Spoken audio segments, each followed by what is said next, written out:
네, 안녕하십니까. 사이다 경제연구소입니다. 자, 5월 9일 월요일 오늘 증시 마감이 되었고, 한 주의 시작, 우리나라 증시 조정을 받으면서 약세 흐름을 이어가며 마감을 하게 됩니다. 저번 주 같은 경우에는 어린이날 휴장 기간이 목요일 날 있었기 때문에 금요일 날 약세 흐름으로 이어져 왔었고, 그 다음에 오늘 한 주의 시작 월요일 증시부터 조정을 받아주면서 우리 이제 개인 투자자분들께서 힘든 시기를 이어가고 있는 상황인 건데, 오늘 영상에서 주된 내용을 설명드릴 주제, 이 부분 반드시 지켜야 하는 선까지 와 있다. 요 느낌으로 설명을 좀 드려보고자 합니다. 어떤 말씀이냐면요. 우리 코스피라든지 코스닥, 그 다음에 지금 다른 나라 증시들도 마찬가지겠지만 몇 개월간에 거쳐왔었던 지지 라인 선까지 내려와 있는 상황입니다. 그래서 이 부분을 반드시 지켜줘야 되는 부분인 거고, 사실 이번 주가 아니죠. 저번 주, 그 다음에 저저번 주 우리 유튜브 시청자 여러분들을 위해서 계속해서 어떤 투자 전략을 말씀을 드렸냐면은, 중장기 투자라든지 장기적인 투자는 좀 금물이다. 단기성 종목을 통해 가지고 빠르게 수익을 잡으시면서 유동성 자금을 좀 만들어 놓으십시오. 그리고 또 하나, 두 번째가 뭐냐면은 인버스 상품을 통해 가지고 증시가 약세 흐름으로 이어지고 있기 때문에 해지하면서 같이 단기 상품과 함께 병행하시는 게 가장 현명한 투자 방식이다라는 말씀을 2주 연속 꾸준하게 말씀을 드렸습니다. 지금도 여전히 그 전략은 유효하다라는 말씀을 드릴 수가 있을 것 같은데요. 일단 차트를 보면서 설명을 드려보도록 하겠습니다.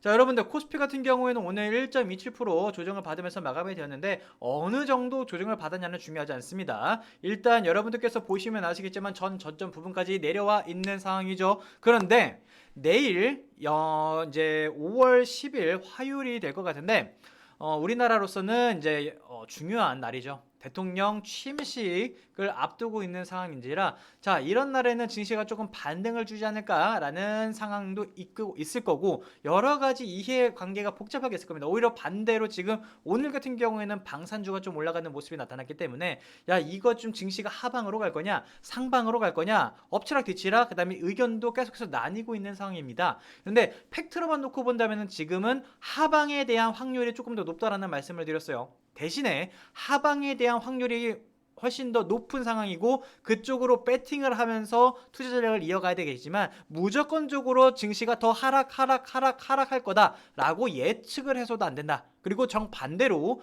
이제 여기가 바닥이기 때문에 치고 올라갈 거다라고 예측해서도 안 된다라는 말씀을 드렸어요. 매일매일 대응을 하면서 이 투자 전략 포트폴리오를 그대로 이어가시는 부분인 거지, 자, 여기가 이제 무조건적으로 바닥이니까 현물에 들어가야지, 아니면 정반대로 이제는 무조건적으로 하방이니까 인버스라든지 이제 관련된 종목을 통해 가지고 수익을 창출해야지, 이렇게 해서 접근하셔도 좀 위험하지 않을까 저는 생각을 합니다. 자, 그러면 차트만 놓고 봤을 때 앞으로 어떻게 움직여야 되는 부분인 거냐? 자, 방금 전에 말씀을 드렸던 것처럼 현재 2022년도 2월, 정확하게는 1월부터죠. 1월부터 4개월 넘게 지지를 했었던 라인권이 현재 2,600포인트입니다. 그래서 어떤 분들은 지금 라인권을 절대적으로 깨지 않을 거고, 이제 내일부터 반등을 해주게 되면서 그대로 치고 올라가는 상승장으로 가져갈 거다라고 얘기하는 사람들도 계시겠죠.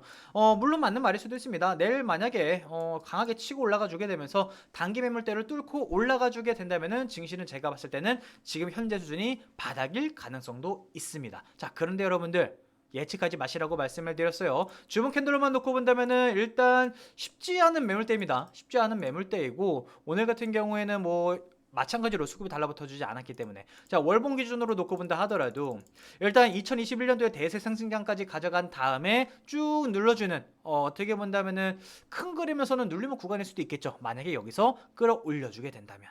그래서 제가 저번 영상에서 뭐라고 말씀을 드렸습니까? 바닥을 잡으려고 하지 마십시오. 자, 여기서 그냥 뚫어주게 된다면 무조건적으로 여기가 바닥입니다. 근데 많은 분들께서 주식 투자를 실패하시는 이유가 뭐겠습니까? 바닥 잡으려고 하기 때문에. 바닥을 잡으려고 하는 것보다는 완벽하게 증시가 윗방향으로 턴오버 되는 그 시기에 확인을 하고 나서 눌림목 구간에 들어가셔도 전혀 늦지 않으십니다. 그런데 많은 분들께서는 여기가 바닥이기 때문에 더 추가 매수해야지, 아니면 물 타야지, 약간 이런 식으로 접근하시기 때문에, 예를 들어서 내가 어떤 특정한 현물 종목으로 들어가셨다가 추가 매수했는데 추가 매수했는데 와 증시가 약세니까 종목도 계속해서 빼네. 그러면은 오늘 같은 경우만 하더라도 5G 종목이라든지 그 다음에 방산주라든지 원전 쪽이라든지 그 다음에 각종 개별 테마 종목군들이 좀 올라가는 모습이 있거든요. 자, 그럼 개별 종목군들이 올라가는 모습이 나타났을 때 내 종목은 올라가지 않는다? 그러면 시장에서 굉장히 소외를 받으실 수 있는 상황이 연출되실 수 있다라고 설명을 드렸었던 겁니다. 어떤 말씀 드리고자 하는지 아시겠죠? 그래서 지금 무조건적으로 예측하시는 것이 아니라 매일매일 대응하시되 확률은 하방이 조금 더 강하다. 아시겠죠? 차트만 놓고 본다면 현재 라인권이 바닥으로 적용될 가능성도 있습니다. 자, 그런데 여러분들 이거 하나 보고 가셔야죠. 저번 주에 미국 증시가 조정을 받으면서 마감을 하게 됩니다. 많은 분들께서 뉴스를 보셔서 아시겠지만 미국 증시가 여러분들 요때 강하게 반등을 해주면서 마감이 되었어요. 언제? 5월 4일. 우리나라로 따지면은 어린이날 전날이 되겠죠. 이때 파월 연준 의장이 FOMC 회의를 통해 가지고 무슨 얘기를 했습니까? 시장에서는 자이언트 스텝, 그러니까 0.75bp 수준 이상으로 금리를 인상할 수도 있겠거니 하는 우려감이 있었는데 파월 연준 의장은 이렇게 말했습니다. 0.5bp 수준으로 진행을 할 것이고 난 그 이상의 금리 인상을 생각하고 있지 않다. 그러다 보니까 생각했던 것보다 비둘기파적이네 라는 인식이 강해지게 되면서 그 당시에 미국 증시가 올랐죠. 그런데 가장 중요한 거는 시장금리입니다. 시장금리 같은 경우는 0.5bp 수준으로 올라간 것이 아니라 그 이상 0.75bp에서 0.1포인트 수준 이상으로 올라가는 느낌으로 가져가다 보니까 이거 좀 이상한 거 아닌가? 파월 연준 의장이 사실 그동안 말을 계속해서 번복했었기 때문에 인플레이션도 사실 금방 일시적으로 올라갔다가 쭉 내려갈 거라고 했는데 지금 같은 경우는 또 말이 바뀌었죠. 그러니까 말이 계속해서 번복되고 있는 부분이 있었다 보니까 야 이거 이러다가 0.5bp 수준이 아니라 또 0.75, 0.1 다음 6월 FOMC라든지 그다음 다음번 연준 회의를 통해 가지고 또 빅스텝으로 가는 거 아니냐. 그러면 통화 긴축에 대한 부분도 더욱더 강하게 가져가는 거 아니냐. 그리고 더욱더 중요한 부분은 뭐냐면은 사실 지금처럼 비둘기파적인 부분으로만 시장을 달래기성으로 가져가게 된다면은 아니 지금 물가지표가 계속해서 올라가고 있고 인플레이션이 극심화되고 있는 상황 속에서 이거 0.2p 수준으로 이걸 다 가져갈 수 있나? 쉽지 않을 거거든요. 중국 같은 경우에도 지금 코로나 사태가 계속해서 증가세를 보이면서 상하이까지 재봉쇄를 가져갔기 때문에 이거 인플레이션에 대한 우려감이 꾸준하게 가져갈 수 있을 거고 그 다음에 이제 내일 모레가 될 것 같은데 이제 미국의 CPI라든지 경제 지표가 또 발표가 되겠죠. 거기서 만약에 물가 지표가 또 높게 나타나게 된다면은 그럼 증시를 또 한번 출렁일 가능성이 높겠죠. 그래서 그 다음에 또 러시아 같은 경우에도 우크라이나와 전면전을 선포를 하게 되면서 중장기화되는 리스크를 안고 있는 상황이기 때문에 지금 같은 경우에는 증시가 그렇게 크게 좋을래야 좋을 수 없는 상황임에도 불구하고 일단은 그 다음 날이죠. 5월 5일 날 증시가 강하게 반등했었던 부분을 이상으로 더 하락폭을 가져가게 되었고 일단 증시가 좀 하방 느낌으로 가져가는 모습입니다. 자, 그 때문에 일단은 우리는 오늘이었죠. 중국 증시 같은 경우에는 나름 버텨주면서 마감이 되었고 그 다음에 일본 증시는 그대로 내려가면서 약세 흐름으로 마감이 되었죠. 그 다음에 오늘 같은 대만 같은 경우도 마찬가지 하방으로 마감이 되었고요. 그 다음에 홍콩 같은 경우에도 오늘은 4% 이상 개파락하면서 아시아 증시가 전체적으로 약세 흐름으로 마감이 되는 모습입니다. 그런데 지금 요 아시아 증시들 같은 경우에도 보시면 아시겠지만 큰 그림에서는 지지를 해주던 라인까지 내려와 있는 상황입니다. 홍콩도 마찬가지고 대만 같은 경우는 좀 애매하죠. 그리고 그다음에 일본 같은 경우에도 최근에 지지를 해주었었던 단기 요 저점 라인권을 가져가고 있는 상황이고 중국 같은 경우도 마찬가지고요. 중국 같은 경우에도 이렇게 아랫 방향에서 지지를 해 주었었던 라인까지 내려와 있는 상황이기 때문에 우리나라 증시도 마찬가지. 그래서 지금 전 세계 증시가 단기가 여태까지 몇 개월 한 3, 4개월 동안 지지를 해 주었었던 라인까지 내려와 있는 상황입니다. 여기서 강하게 반등 턴업 해주게 된다면은 증시는 지금 라인권을 바닥을 형성해 주게 되면서 고점까지 치고 올라갈 수 있겠지만 저는 조금 아쉬운 부분이 뭐냐면은 환율입니다. 환율 같은 경우에는 현재 1200 잠시만요. 현재 시간을 놓고 보았을 때 환율이 1274번 오늘도 반등을 해주게 되면서 꾸준하게 우상향 패턴으로 가져갑니다. 증시 입장에서는 결국 좋을래야 좋을 수 없는 패턴이죠. 그 다음에 미국 선물지수라든지 이런 것들도 계속해서 약세 흐름으로 가져가고 있는 상황이고 그 다음에 더욱더 중요한 부분은 수급이 되겠죠. 오늘 같은 경우에도 코스피 같은 경우에는 보시면 아시겠지만 개인만 사고 코스닥도 마찬가지. 자, 그러면 선물 시장에서 좀 매수세를 좀 많이 잡아줬으면 어땠을까라는 생각을 했었는데 웨이는 오늘도 매도 포지션으로 이어지게 되면서 아직까지는 저가 매수를 위한 대량의 수급은 달라붙어 주고 있지 않다라고 말씀을 드릴 수가 있을 것 같습니다. 결국 대형주는 약세 흐름으로 그 다음에 개별적으로 조금 재료가 살아있는 개별 종목군들만 튀어 올라가주는 패턴이 이어지고 있는 부분인 건데 이러한 패턴은 제가 봤을 때는 이번 주 내내 이어질 가능성이 높다라고 보여집니다. 그래서 지금 당장은 어느 정도 지켜야 하는 라인은 맞습니다. 근데 만약에 이거 못 지키게 된다면 그대로 더 아랫 방향으로 가져갈 수 있는 부분이기 때문에 투자 전략은 여전히 강조 또 강조해서 말씀을 드리지만 2020년대처럼 대세 상승장이 한번 이어져 왔었기 때문에 그거 보고 어차피 언젠가 내가 가지고 있으면 올라가겠지라는 막연하게 홀딩하는 전략보다는 지금은 해지하는 전략과 그 다음에 단기성 종목을 통해 가지고 콜라보레이션 할 수 있는 포트폴리오를 가지고 계셔야지만이 시장에서 소외가 되지 않으시면서 수익을 꾸준하게 창출할 수 있는 유일한 방법이다. 이렇게 설명을 드릴 수가 있겠습니다. 아시겠죠? 자, 그러면은 일단 대형주부터 간단하게 설명을 좀 드려보도록 하겠습니다.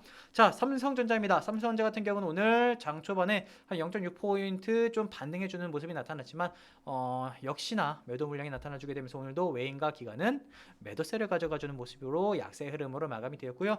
내일 대통령 취임식 이후로 좀 강하게 치고 올라갔으면 좋겠는데 그거는 내일도 가봐야 알겠죠. 일단은 약세 흐름이 이어지고 있는 삼성전자입니다. 주봉이라든지 월봉 캔들을 놓고 본다 하더라도 여전히 좀 애매하고 좀 불안한 감이 없지 않아 있습니다. 왜냐하면 삼성전자에 이제 물려 계시는 개인 투자분들이 굉장히 많으시기 때문에 제가 좀 섣불리 말씀을 드릴 수는 없습니다. 다만 팩트를 기반으로 말씀을 드리는 부분은 최근에 외인 기관이 꾸준하게 매도세를 가지고 있는 부분이고 이 삼성전자가 올라가기 위해서는 환율이 먼저 내려가야 됩니다. 환율이 내려가고 외인과 기관이라든지 아니면은 제3의 대량 매수가 좀 달라붙어 주게 되면서 증시 주가를 끌어올리기 위한 대량 거래가 좀 튀어와줘야 됩니다. 그때까지는 대형주는 좀 약세 흐름으로 아시겠죠? SK하이닉스도 마찬가지 약세 흐름입니다. 그 다음에 LG 에너지솔루션 같은 경우도 마찬가지 최근에 꾹꾹 하방 압력이 조금 더 커질 수 있는 부분이기 때문에 제가 봤을 때는 대형주는 여전히 관망하는 전략으로 매수하시는 관망 전략이 아니라 그냥 지금은 그냥 지켜만 보시는 겁니다. 매수하지 마시고요. 일단 관망하는 전략으로 아시겠죠? 그래서 대형주는 이렇게 설명을 드릴 수가 있을 것 같고요. 오늘 좀 많이 올라간 종목부터 살펴보도록 하겠습니다. 상한가 가져간 종목은 THQ, 우리로 일단은 5G 관련된 종목군들인데 조금 애매해요. 시가총액이 그렇게 큰 종목이 아니고 우리로 같은 경우는 시총이 500억이죠. 웬만한 사람들이 탈 수 있을 만한 종목은 아니었고요. THQ 같은 경우에도 시총이 1100억대인데 오늘 상한가를 가져갔었기 때문에 그 전에 시가총액이 굉장히 낮은 종목군들이었습니다. 자, 이러한 종목군들을 내가 좀 잡았으면 어땠을까? 물론 마찬가지면 THQ 같은 경우에도 이런 아래 가격대에서 잡으셨다면은 물론 수익을 날 수 있겠죠. 그런데 여기서 다시 한번 만약에 지금 상한가 따라잡기를 해가지고 다음번에 이 THQ라는 종목이 내일 상한가 갈 수도 있겠죠. 그런데 물론 반대로 거꾸로 상한가 따라잡기 했다가 계좌를 한 방에 잃으시는 분들도 계십니다. 이러한 상한가 따라잡기라든지 급단타 종목 이러한 종목군들은 반드시 비중 관리를 철저히 하시고 그 다음에 손절가 관리 원칙 준수하면서 진행을 하셔야 됩니다. 그래서 대신에 저 같은 경우는 이런 종목을 추천드리지 않죠. 이미 많이 급등한 종목은 매력이 없습니다. 어떤 누군가한테 비싸게 사야 되는 부분이고 그 정반대로 어떤 누군가는 비싸게 팔려고 대기를 하고 있는 부분이기 때문에 이러한 종목군들을 잡으시기보다는 앞으로 이렇게 올라갈 종목을 저점에서 눌림목 구간에서 잡으시는 게 훨씬 더 중요하다라는 말씀을 드리는 겁니다. 자, 그리고 일단은 오늘 5G 관련된 종목군들 어느 정도 좀 반등해주는 모습이 있었고요. 그다음에 원전 쪽도 뭐 우진이라든지 이런 종목군들은 꾸준하게 우상향하고 있죠. 정책 관련주입니다. 그 다음에 또 하나 한일단조인데요. 제가 저번 주 영상에서도 계속해서 말씀을 드렸었던 게 뭐냐면은 일단은 우리 대성에너지라든지 SH에너지화학이라든지 에너지 관련주 많이 먹었죠. 그래서 이거 근데 많이 단기간적으로 급등했기 때문에 과열됐다. 좀 눌러줄 가능성이 있기 때문에 우리는 수익 실현을 하면서 빠져나왔고 관심 종목으로 일단 넣어 놓고 싶죠라는 말씀을 드렸어요. 그리고 나서 제2의 또 다른 올라갈 종목을 말씀을 드렸었지만 그게 뭐였습니까? 방산 관련주. 왜? 정책적으로 지금 움직이는 패턴이 그러니까. 자, 그래서 한일단조 같은 경우에 오늘 20% 넘게 급등하는 모습이 나타났고요. 자, 우리 회원 여러분들께도 당연히 이렇게 설명을 드렸었죠. 우리 실질적으로 우리 사이다경제연구소 전용 메신저 어플에서 우리 이제 단타 종목을 통해서 한일단조 4월 26일 날 3,050원 이하로 매수할 수 있게끔 안내 도와드렸습니다. 실질적으로 안내를 도와드렸던 거예요. 그래서 그 당시에 제가 저번 영상에서 말씀을 드렸던 거지만 한일단조 안내를 드리고 나서 4월 20일 날이 잠시만요. 이때 4월 26일이니까 이때였죠. 이때. 그래서 하나, 둘, 셋, 넷, 다여, 일곱, 7거래일 매수할 수 있게끔 도와드렸고 한일단조 20%뻥 치고 올라가는 모습 나타났었고 한일단조뿐만이 아니라 자, 그다음에 자, 그리고 오늘 또 이렇게 보시면은 저번에 말씀을 드렸던 것처럼 한일단조라든지 스페코 계속해서 안내를 드렸던 부분인 거고 스페코도 오늘 한 4%대 상승하는 모습이 나타났는데 오늘 수급만 놓고 본다면은 좀 봐야 됩니다. 내일 이제 러시아 푸틴 대통령이 어떻게 멘트를 칠지 모르는 부분이라서 이러한 부분을 일단 줄 때 먹어야 되는 부분인 거지 홀딩해야 되는 부분인 거지 조금 더 지켜봐야 되는 부분인 거고 그 다음에 인버스 2X라는 종목 그대로 홀딩 갖고 있고요. 그 다음에 제가 한국가스공사라는 이런 가스 관련된 종목들도 그대로 홀딩을 하고 있는 상황입니다. 그래서 우리 이제 사이다 경제연구소 무료 단타 종목 체험 신청해 주시는 분들께도 저희가 방산 관련주 오늘이라든지 저번 주에 안내를 드렸으면서 수익 창출하실 수 있게끔 안내 도와드렸고요. 자, 일단 오늘은 급등한 종목군들 이렇게 살펴볼 수 있을 것 같습니다. 자, 그리고 최근에 이제 저번 주 좀 관심을 많이 가져 계셨었던 사료 관련주들도 한번 살펴보도록 할 텐데요. 자, 한일사료 제가 뭐라고 말씀을 드렸습니까? 단기간적으로 많이 급등했다라는 말씀을 드렸어요. 10배 이상이 급등한 종목입니다. 눌려도 더 이상하지 않을 종목인 거고 만약에 지금 요 라인권 지금 한일사료 같은 경우에도 오늘 날은 강보권으로 마감이 되는 모습이었는데 물가가 올라가게 되면서 전쟁이 장기화되면서 우크라이나 측에서 일단은 제대로 식량을 재배를 하지 못한다고 하면 당연히 사료 관련주들은 또 올라갈 가능성 있겠죠. 근데 굉장히 위험합니다. 위험하고 단기간적으로 접근을 하시게 된다면 저라면은 이거 오늘 저점 손절가 잡고가 들어갑니다. 다만 비중은 절대적으로 크지 않게 아시겠죠? 다만 너무 위험합니다. 큰 그림에서는 어느 정도 꼭지를 틀고 내려왔었던 부분인 거고 이번 달에 다시 한번 치고 올라갔었던 부분이라서 추가적으로 더 내려갈 가능성도 있습니다. 사료 관련 쪽에서 에너지 쪽으로 큰 자금들이 몰려갔었고 또 에너지 쪽에서는 또 다른 쪽으로 또 움직이는 부분이 있기 때문에 이런 것들은 자금이 안 달라붙어 주게 되면은 또 비실비실 내려갑니다. 그래서 이러한 종목군의 현대사료 같은 경우에도 마찬가지. 현대사료 같은 경우에는 오늘 좀 쉽지 않네요. 주의 종목으로 떴었고 더 내려갈 가능성도 있겠죠. 뭐 한 요 정도. 여기 어느 라인 것까지 내려갈지는 모릅니다.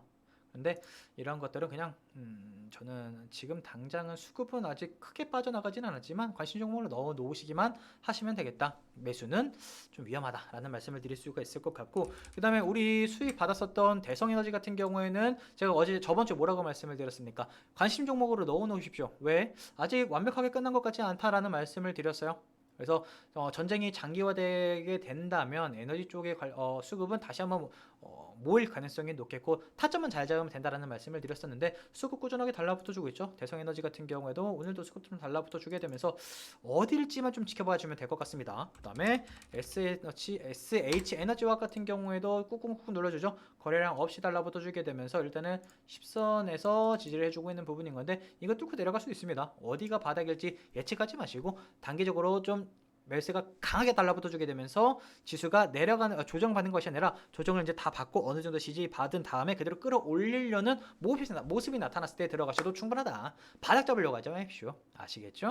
그래서 에너지 관련 종목들은 관심 종목으로 넣어 놓으셨다가 타점을 좀 잡기를 대기하시면 될 것 같고 그 다음에 사료 관련주들은 그냥 제가 봤을 때는 올라가더라도 좀 투자는 좀 지양하시는 게 조금 괜찮지 않을까 생각을 하고 있습니다. 아시겠죠? 그래서 오늘 영상 통해서 일단 초반에 우리 증시 반드시 지켜야 하는 라인권에 있다. 대신에 환율이라든지 수급적인 부분이라든지 여러 가지로 놓고 봤을 때 하방에 대한 증시가 하방으로 갈 확률이 조금 더 높다. 그래서 우리는 그에 맞춰서 인버스라든지 인버스 2X 그다음에 해지하는 상품을 통해 가지고 전략을 가져가면서 일반적인 단기성 종목군들 예를 들어 뭐 에너지 관련주가 됐든 아니면 방산주가 됐든 앞으로 제2의 다른 급등할 종목이 됐든 단기적으로 수급이 달라붙을 수 있을 만한 단기 종목을 통해 가지고 포트폴리오를 짜는 것이 현재 시장에서는 가장 중요하시다. 이렇게 설명을 드릴 수 있을 것 같고요. 자, 이렇게 저번에 이제 우리 사이다 경제연구소를 통해 가지고 문의 주셨던 분들 중에서 저는 이미 기존에 가지고 있는 투자금이 다 몰빵돼 있어서 이 몰빵된 종목군들이 다 손실권입니다. 뭐 30%, 40%, 50% 이상 손실권이기 때문에 지금 아무것도 하지 못합니다. 이러신 분들께는 저는 이렇게 말씀을 드렸어요. 저번 주 영상에서 말씀을 드렸지만 한 30%에서 50% 비중 정도는 용기를 내서 현금화 하시는 전략이 저는 필요하다라고 생각을 해요. 기회 비용일 수도 있습니다. 지금 당장 이 종목이 1개월 후던 3개월, 6개월, 1년 후가 됐던 올라가게 되면서 내가 매수한 가격 이상까지 올라갈 수도 있습니다. 다만 저는 그 시간 동안 현금을 만드시게 된다면은 그 현금을 만드셨을 때 나오는 손실금이라는 게 있을 겁니다. 그 손실금 때문에 일반적인 투자자분들께서는 손절을 쉽게 못 하시거든요. 그런데 증시가 올라가게 어느 정도 횡보장이라든지 어느 정도 이렇게 J자 패턴으로 올라가는 장이면은 그냥 가지고 계시는 게 더 낫습니다. 근데 지금처럼 꾸준하게 꾹꾹꾹꾹 눌러서 계속 계단 형식으로 하방으로 가져가게 된다면은 내가 아무리 홀딩을 해도 이 종목은 올라가지 않고 다른 종목군들이 올라가는 것을 쳐다만 보셔야 되겠다. 그렇게 말씀을 드릴 수 있는 부분이기 때문에 저도 가지고 계시는 많이 물려 계시는 종목군들을 다 전량 매도하시라고 말씀을 드릴 수는 없습니다. 다만 작게는 10%, 30%, 50% 정도는 용기를 내서 현금화하신 다음에 제가 말씀을 드렸던 것처럼 단기성 종목으로 계속해서 유동성 자금을 만드시는 겁니다. 그래야지만이 증시가 앞으로 내려가던 아니면은 저점을 찍고 올라가든지 간에 어떤 단기적으로 수익 볼 수 있을 만한 종목들을 타시는 겁니다. 그렇게 타실 수 있는 사람만이 오늘도 저번 주도 그리고 이번 주도 다음 주도 계속해서 수익을 나오면서 내가 손실이었었던 것들을 만회하고 그 원금 이상이 되시면은 수익으로 가져가실 수 있는 겁니다. 어떤 말씀 드리고자 하는지 아시겠죠? 그래서 이러한 부분을 잘 체크하셔서 대응을 하시는 게 제가 봤을 때는 이번 주의 핵심 포인트가 되지 않을까라는 말씀을 드릴 수가 있을 것 같고요. 일단 내일 또 대통령 취임식이기 때문에 어떻게 움직일지는 모르겠습니다. 예측하지 마시고 대응에 끝을 달려라 라는 말씀을 드리면서 자, 그리고 우리 사이다 경제연구소 무료 단타 종목 신청하시는 란 여기 보이시죠? 010-5917-2348 번호로 문자로 신청이라고 남겨주시면 저희가 바로 무료로 단타 종목 안내 도와드리도록 할 테니까 많은 참여해 주시면 되겠습니다. 오늘 영상 여기서 마치도록 하겠습니다. 저는 다음 이 시간에 다시 뵙도록 하겠습니다. 감사합니다.